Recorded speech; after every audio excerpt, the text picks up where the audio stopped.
We finally make our way to the mineshaft where Cecil has taken Alex. Here we meet two Resistance members, Griggs and Sheckley.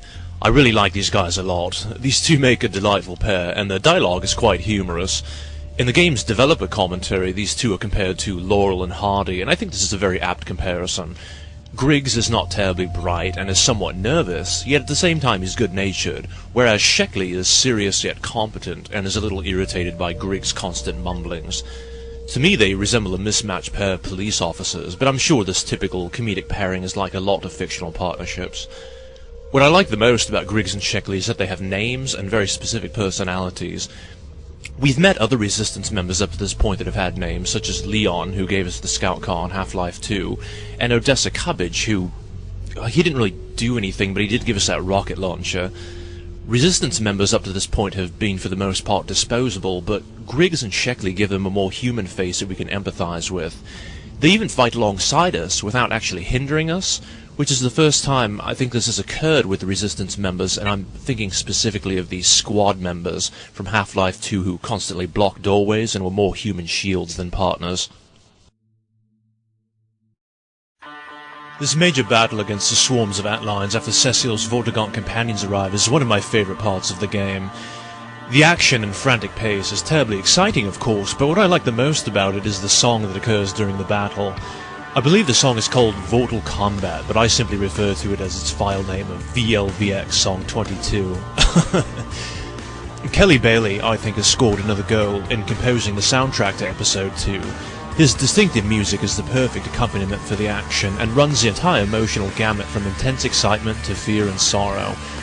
I'm a big fan of soundtracks, and especially music that clearly reminds me of intense cinematic events. Cinematic events in video games in particular are that much more intense because you are most likely the protagonist of the action. So when I listen to Song 22 away from the game, my mind is reminded of the charge of emotion I felt while playing the game. It's a very interesting experience. Now I listen to Song 22, amongst others, when I'm running and boxing. You'll fight awfully hard when you think that Alex's life is in immediate danger. Now, if you don't believe me that music makes a difference in a video game, look what happens when you use the wrong music.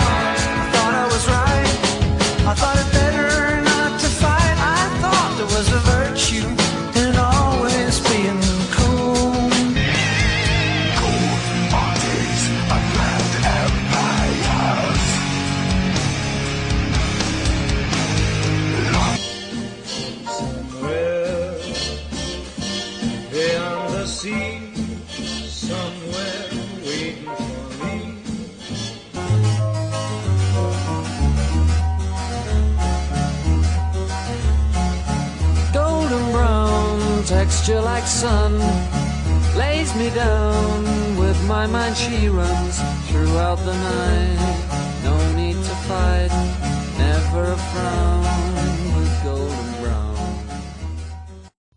After we defeat the Atline Horde, Cecil and his friends reveal to us that they can indeed save Alex, but that it will require larval extract, which can only be found deep within the Atlion nest.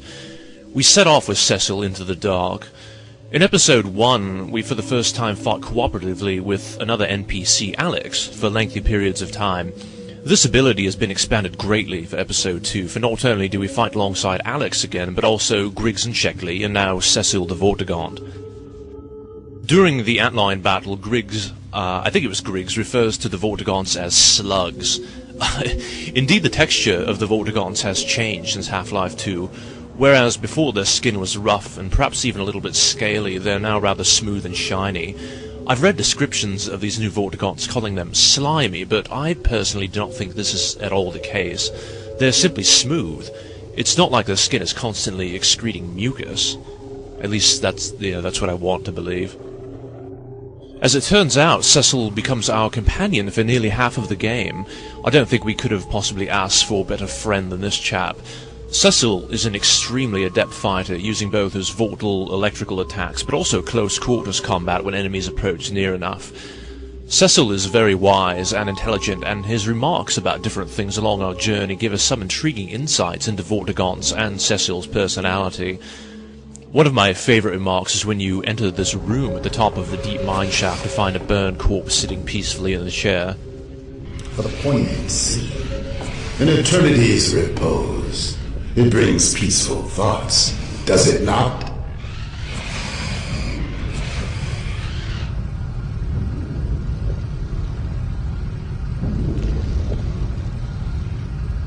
Another great comment from Cecil is when you squish some particular grubs. The grubs are nothing if not succulent.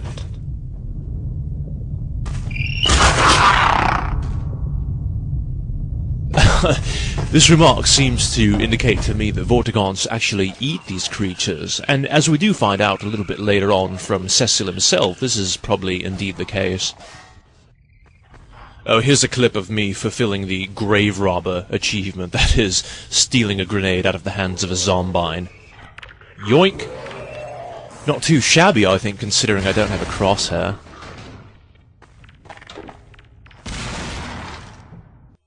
As we journey with Cecil, we encounter several puzzles.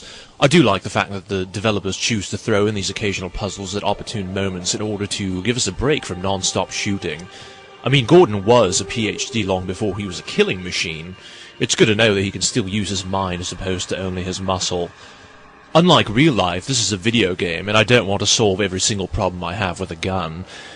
Now, I consider myself a reasonably intelligent person, but it took me like 14 minutes before I figured out this particular puzzle. I felt like such an idiot when I finally figured it out. I spent about 8 minutes trying to jam an object in behind the lever on the engine, and another 6 minutes trying to find an alternative passageway out of this dreadful room. At one point we climb up a ladder which Cecil cannot. I guess Vortigaunts do have trouble negotiating ladders since they have claws for hands and hooves for feet. We descend through this trapdoor and fall down into a minecart. There is a cage around the cart and we cannot get out, which is bad news because the cart begins to rapidly plummet down the passage, picking up even more speed as it goes. I like this scene a great deal because it's unexpected, but also quite humorous. We run over several zombies on our way down the passage and finally plunge straight down a deep shaft, crashing through several shoddily constructed floors, and finally plunging into what is probably 1 degree Celsius water. Now, just like you, I have fallen down plenty of mine shafts in my time, and every single time this happens, it is funnier than the last. Gordon does seem to spend a large amount of time falling. I think he should probably take some base jumping lessons and have Dr. Kleiner install a parachute into his HEV suit. When we climb up the ladder, we reach the top, and Cecil suddenly peers over the edge, and if you're like me, he scares the hell out of us. We also leave Cecil behind for a time to clear the way through the inner chamber housing the larval extract. We encounter another new creature, the acid antlion guard, a giant glow-in-the-dark, acid-spitting lobster horsey with a short temper and a very long attention span. I really enjoy this part where we have to flee the guard. It's very intense. Now, Cecil warned us not to kill this creature, or else the larval extract would be ruined, so we have no other choice than to run as fast as we can away from it along dimly lit, narrow corridors. This is my favorite bit here, when the guard appears on the opposite side of the chasm, and we can sort of head to either side depending upon which way the guard chooses to chase us. After we put the gear in place and get the lift working, Cecil comes down and we head into the chamber next door so he can gather the extract. Within this chamber we see that the youngest larvae are encased within a honeycomb-like structure, just like bees. This is really one of the most beautiful sequences in the game, in my opinion. Once again the music captures the moment as Cecil lays his hands upon the honeycomb and all of the larvae in the chamber emit an ethereal blue light. He then reaches into one of the combs and pulls out a glowing blue mass of extract, hopefully the stuff that will be able to save Alex. We head quickly back to the lift, which will take us back up to Alex and Cecil's companions. The lift ride back up to the mine is also a great sequence, as Cecil reveals to us the fascinating fact that in ancient times Vortigaunts were shepherds of antlions, and that they utilized these creatures as a domestic animal, probably both for food and the other valuable compounds that the antlions produce. The scene is actually rather moving, as not only is there no light except for the blue glow of the extract, but also because Cecile pays us an enormous compliment, comparing Gordon to Vortigons. The only thing I dislike about the scene is that it's interrupted by a change of maps. It couldn't have come at a worse time. This is another emotional scene when we finally reach the mine to find that Alex is on death's door and we barely have made it in time to save her.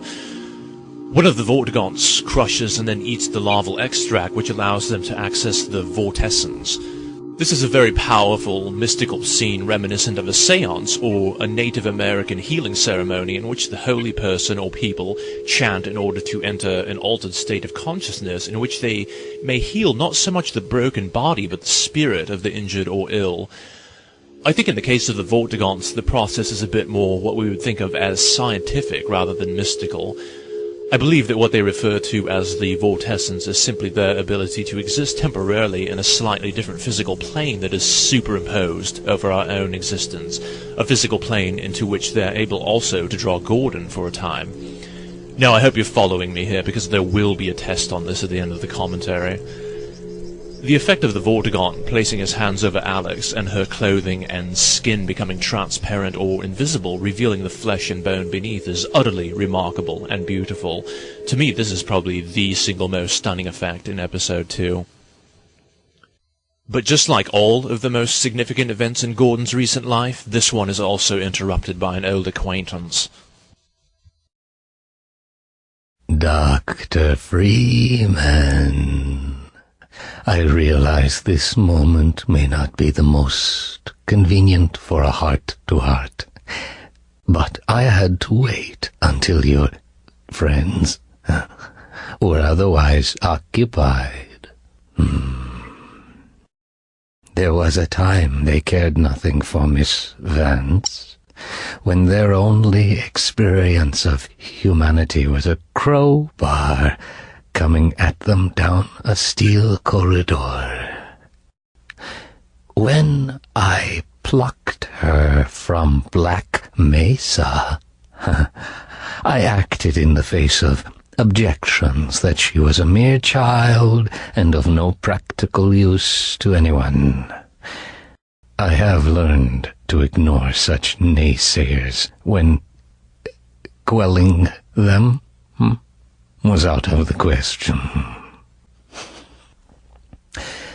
Still, I am not one to squander my investments, and I remain confident she was worth far more than the initial appraisal. That's why I must now extract from you some small repayment owed for your own survival. See her safely to White Forest, Dr. Freeman. I wish I could do more than keep an eye on you, but I have agreed to abide by certain restrictions. Well, now, listen carefully, my dear. When you see your father, relay these words. Prepare for unforeseen consequences.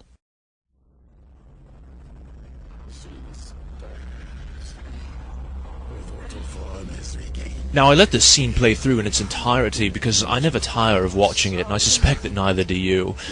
Of all of the G-Man's brief and confusing appearances, this one is by far the most informative. He reveals an important point, that Alex is also a pawn in the greater game that he is playing, and that larger forces are at work, probably greater even than himself. This is without a doubt the most inspired performance by Michael Shapiro to date. I doubt that the G-Man has ever sounded more threatening or downright disturbing. Retrieved her vortessence. Yeah, that's Gordon.